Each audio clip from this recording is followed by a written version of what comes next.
right, intro macro students. This is hopefully the last little mini lecture. Again, I'm going to try and keep it short. Last time I said I was going to keep it short, ended up being 25 minutes. That's me, sorry. Anyways, I'll try and keep this one short. It is like almost, okay, it's 11:30 at night. I'm a night owl. My kids don't go to bed till after midnight. I don't go to bed till after midnight. So if you ever need anything at night, by all means, please shoot me an email at night and I will probably respond if it's before midnight.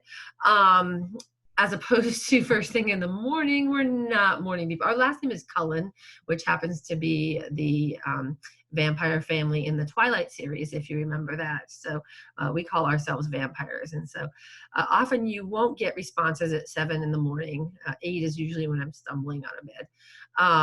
But you are likely to get responses in the evening hours as well. So this is my normal time. That being said, I will try and keep it somewhat short and sweet. I do want to talk about unemployment a little bit more than was what in the book. The book did a cursory treatment of it, and I think it deserves a little bit longer discussion, what I would normally do in a face-to-face class, to share a little bit more examples and elaborate on the different types of unemployment and how we as economists think of this concept of full employment. So when we say that we are at full employment, that does not mean ever zero unemployment. Zero unemployment is a very bad idea. That would mean something like a command and control economy where everybody has a job and you can't leave your job. You're stuck. Nobody can leave.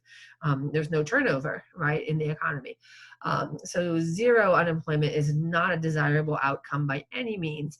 But in fact, a growing dynamic economy is healthy when it has a pool of reserve workers that a new company who wants to start up, they can find some workers, right? So you have this great idea, this wonderful patent, you're going to revolutionize some industry, but you can't get started because you can't find any workers because we're at zero unemployment. No, there should always be a pool of reserve workers ready to go to work if we need them. We don't want that pool to be huge by any means because that represents excess resources that are not being employed fully. But to have some constant turnover, a small amount of unemployment is acceptable, and it's called full employment. And so we'll talk about that. So let me go to my handout. Again, I posted this handout in Canvas along with this lecture. So if you open up the handout, you can follow along with me. So let me share my screen again. How do I do this? Share screen. And I'm going to share, what do I want to share? Oh, my handout. Okay, here we go. It gives me multiple choices. And so here you go. So I have typed up some notes. These are basically just my notes, things I want to say, not forget to tell you, right? So basic types of unemployment. Now, let me say your book talks about seasonal unemployment. And in fact, you would in fact add seasonal to the frictional and the structural as a very healthy part of this pool of reserve workers as part of what we call healthy unemployment. There's good unemployment and there's bad unemployment. And like I said, this good unemployment is having this pool of resources in case a new company wants to start up and we can fuel that growth, right? Seasonal unemployment is actually very, very small compared to frictional and structural. And what we're finding is that with seasonal employees, they often combine two jobs. They'll do one job in the winter and one season, and then another job in the summer. And in fact, what used to be seasonal unemployment, my husband is a professional volleyball official.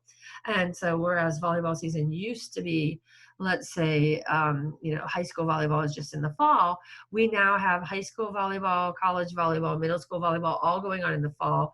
Then we move into club volleyball, USA volleyball, which then would continue through the winter and the spring. And then even over the summer, if he wanted to, he could work on sand volleyball and be a referee or official. We have Spike and Dig here in Spokane, and there's some other tournaments that are ongoing over the summer as well. So he could be fully employed year-round, even though you typically would think of volleyball season as being a seasonal employee.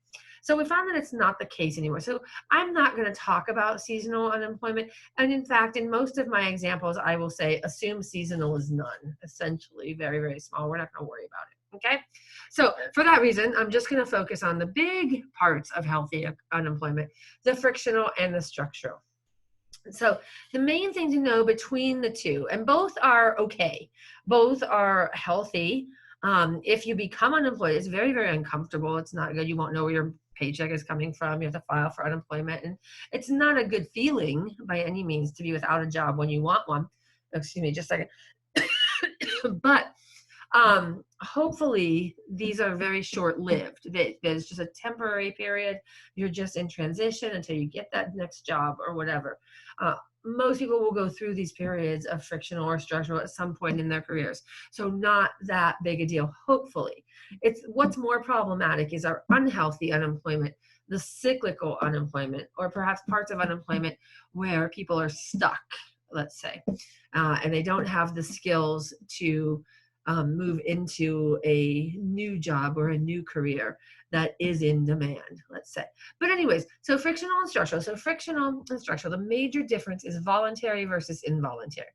With our frictional unemployment, it's voluntary. Now, it's voluntary on the part of either the firm or the employee. If you're the employee and the firm chooses to voluntarily terminate your employment contract, it doesn't feel very voluntary, does it? But no, either party can voluntarily terminate your employment contract. The firm can fire you if you're not living up to expectations, if it's just not working out, right? If there's just some sort of mismatch, it's just not the right job for you, they can fire you. And same thing, if you're not happy, if you just don't like the people you're working with, if it's too much stress, it's not what you expected, it's maybe too easy to, it's just mind numbing, right? You can leave voluntarily. And then in that period of time until you find your next job, you would be considered to be frictionally unemployed. So it's voluntary turnover. It's a mismatch for some reason between the worker and the job, and no fault on either side, right? We don't play the blame game. We don't say it's the firm's fault or the worker's fault. It just didn't work out, okay? Wasn't the right person for the job, okay? Some examples of this, in particular, a new college graduate looking for that first job. That's frictional. It's voluntary, okay? They're out there looking, but there's nothing really stopping them from finding a job, right? A person who their spouse gets a transfer, they quit their old job and they're going to move to the new city, the new location, and their spouse already has a job lined up, but they don't. So there's going to be a period of time until they find something in their field. It's a good job, a good fit for them. So they're going to be frictionally unemployed for a period of time. Not a big deal. And then just a worker who was just miserable. It was just like, oh, I have to go to work today, right? And so they just quit their job and start looking for something new. That's frictional unemployment. Okay. And that's what we want. We don't want people to be unhappy, miserable in their jobs, not performing, right? That kind of stuff. So we want to have the best employee and the best jobs. Structural unemployment, on the other hand, is what we call involuntary. You're going to work, you're doing your job, you're loving your job, right? You're totally qualified, you're kicking butt in your job, and then all of a sudden nobody's buying your products anymore. There's no demand for your product, and your factory has to shut down. You didn't do anything wrong. You were the best employee ever, right? You got employee of the month last month or whatever. It's totally involuntary. Okay, the firm didn't mean to fire everybody. They couldn't help it that nobody's buying their products anymore, right?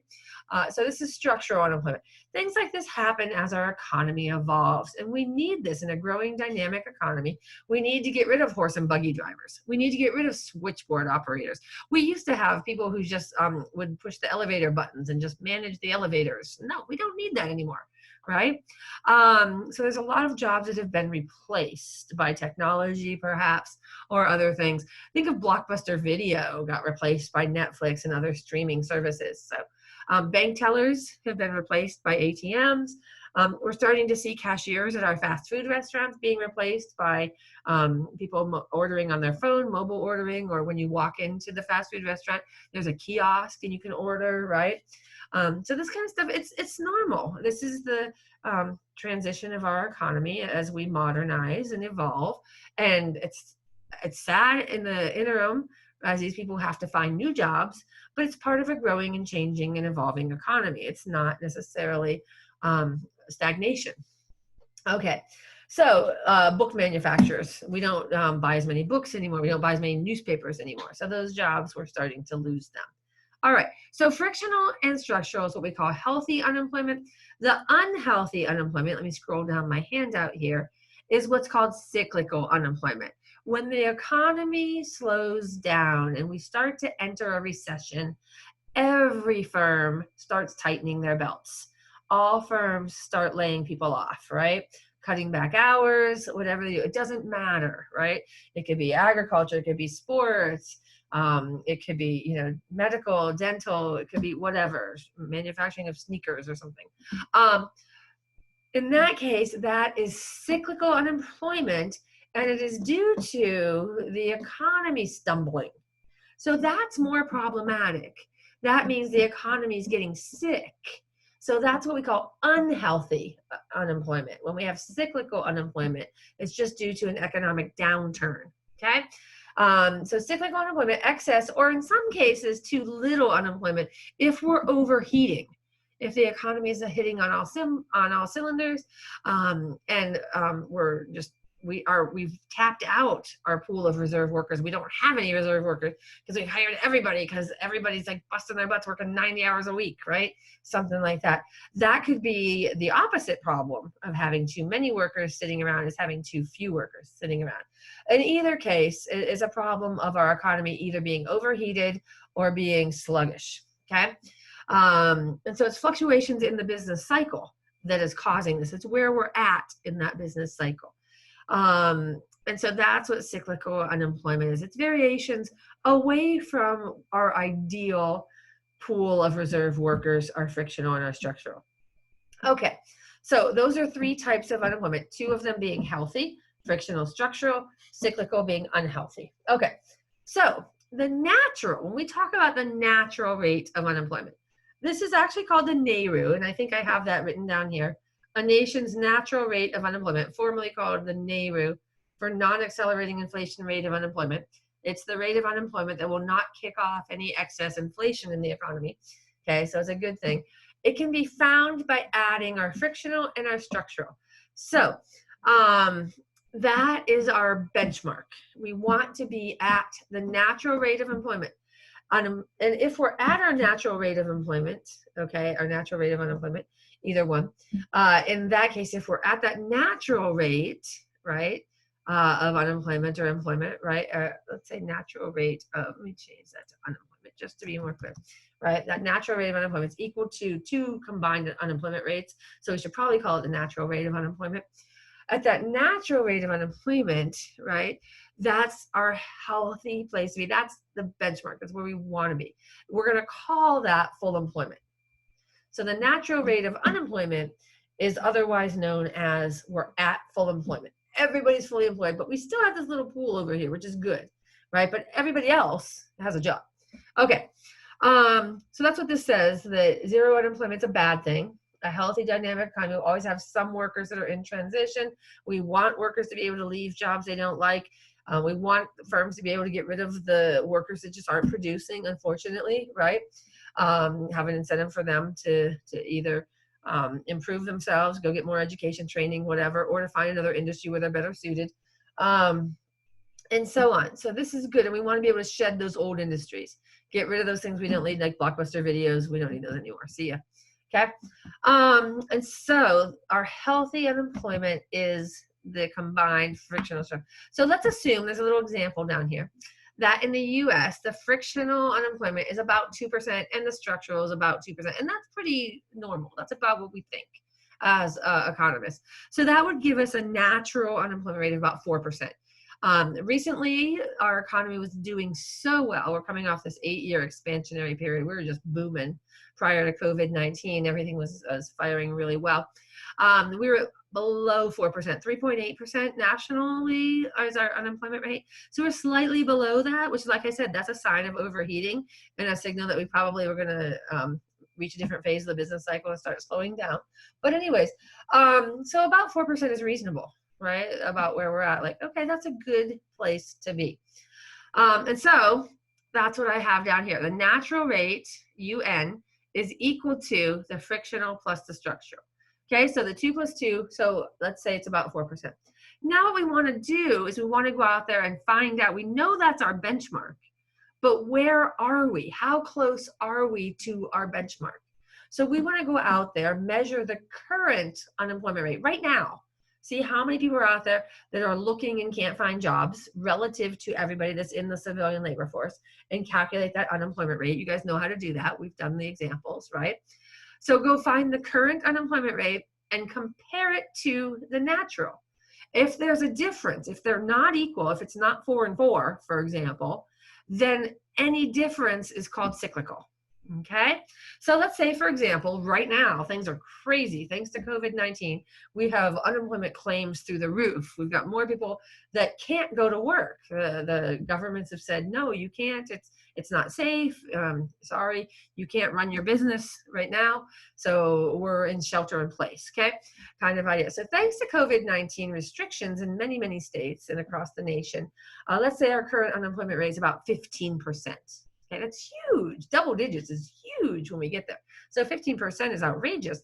And say the natural rate is 4, but we're sitting on 15. That means we've got 11% of cyclical unemployment right now. We can attribute that to COVID-19 and the stay home, stay safe directives that are causing that. And the good news is we're starting to see that a lot of states are moving towards phase 2s and phase 3s and relaxing the directives so that we've got a handle on things. We have essentially flattened the curve and made it so that our healthcare resources can now kick in and are enough to handle any waves of illnesses that we think are coming.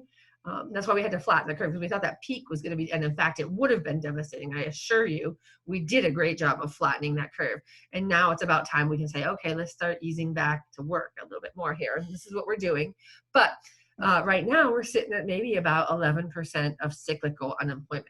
Okay. And so that's what this says. Any difference between the natural rate and the current rate is called cyclical. Okay. So here I have U cyclical, UCY is equal to the current rate minus the natural rate.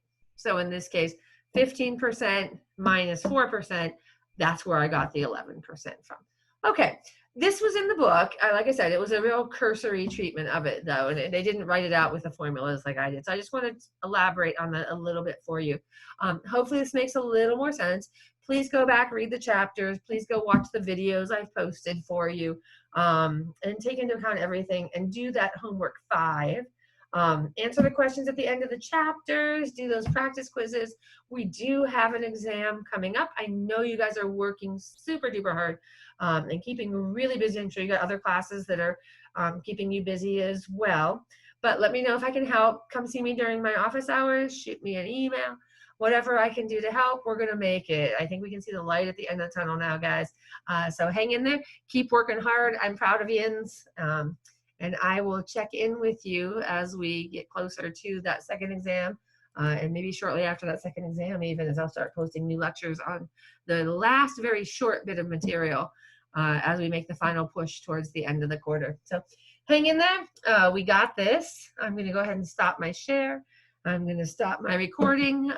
Hope you all have a good Memorial Day weekend. Go ahead and take a day off. You have my permission. No, I don't know. Follow the syllabus and make sure you're meeting all your deadlines.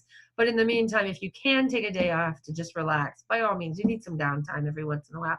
I probably will. I'll probably go golfing. So, all right. I'll talk to you guys later. Let me know if I can help in any way.